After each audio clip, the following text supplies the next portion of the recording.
নারীদের সম্পর্কে একটা গুরুত্বপূর্ণ তথ্য কি জানেন?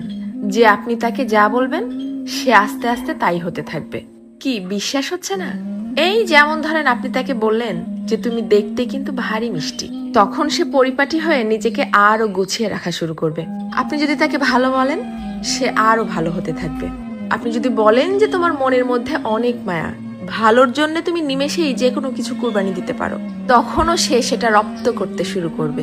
কিন্তু যখনই আপনি তার খুঁত ধরা শুরু করবেন, তার ছোট ছোট ভুলগুলোকে বড় বানিয়ে তাকে সবার সামনে অপমান করে ছোট করবেন, সে এটা পারে না, সে ওটা করে না, সে একজন বেয়াদব, সে একজন অসভ্য, মুখে মুখে তর্ক করে, সে একজন মারাত্মক রাগী, তেজি, জিদ্দি মহিলা, এ ধরনের কথাগুলো যখন তাকে কষ্ট দিয়ে বলবেন, সে কিন্তু আস্তে আস্তে তাই হতে থাকবে। কারণ তখন সে ইতোমধ্যেই জেনে গেছে যে আমার আর ভালো কিছু প্রকাশ করার মতো কিছু নেই।